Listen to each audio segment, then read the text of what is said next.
Magandang umaga po sa lahat. Luzon, Visayas, Mindanao, kung saan kayong dako na mundo po tayo nagbabalik dito sa ating munting channel.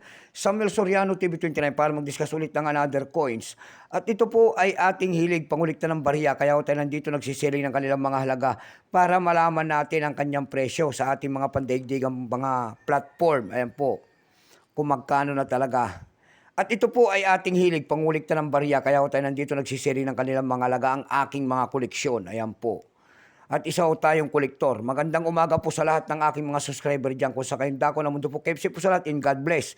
Maraming salamat po sa lahat ng aking mga subscriber. Thank you so much. Yan naman po, hindi pa po nakapag-subscribe at maglalambing lang po sana ako kung gusto nyo ang ganito mga topic po about coins. Ayan. Baka pwede naman pakisuyo sa inyo at malaking tulong na po ang inyong gagawin. Tulad ng pagpindot ng ating subscribe button, like and share para ma-update po naman kayo sa mga latest ko pang gagawin mga video po. Mayroon naman tayong pag-usapang barya guys. Ayan. Ito po ay world coins, barya po ng United States of America. Ayan, year 1990 po, ayan, 1 dime. Year 1990. Ito po ay Denver Mint, ayan. Bago tayo magsimula sa ating talakayin, kilalanin mo muna natin siya. Issue po United States, sorry po. Period Federal Republic 1776 up to date po.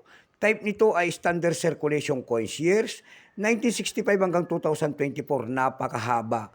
Value nito 1 dime. Currency dollar 1785 up to date po. Composition po nito ay copper, nickel, blood copper. May bigat lamang po itong 2.68 grams. May haba pong 17.91 mm. May kapal po naman itong 1.35 mm. Hugis po bilog. Orientation ito coin alignment. Number and dash 53. Reference number KM-195-A. Tatlong klase po ang ginawa sa barya na ito. Ayan. Tatlong variety po. Pero itong atin, ito po ay year 1990 Denver Mint. Ito ay 13%. Kung ilang piraso naman ang ginawa sa United States sa barya sa hawak na natin na ito po ay 839,995,824 piraso po. May price na po ito doon sa ating numista.com. Yung kanyang uncirculated ay 23 pesos. Dako naman tayo sa kanyang presyo. Ayan. Doon sa ating EB.com, nakakita tayo nagbebenta doon ng 727 pesos. Meron naman tayo nakita doon na $2.49. Meron naman tayo nakita doon na $1. And then nasundan ito ng $1.95. Dako naman tayo sa Carousel PH. Ayan. Sa Carousel PH, dito lang sa atin. Sa Carousel PH po, nakakita ko tayo nagbebenta na doon ito ng 300 pesos.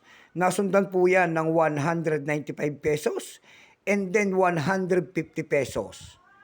Ayan lamang po ang aking may babahaging kanyang presyo sa ganda. So hanggang dito na lamang po Luzon, Visayas, Mindanao. Kung sa kayong dako na mundo po, KFC po sa lahat. God bless.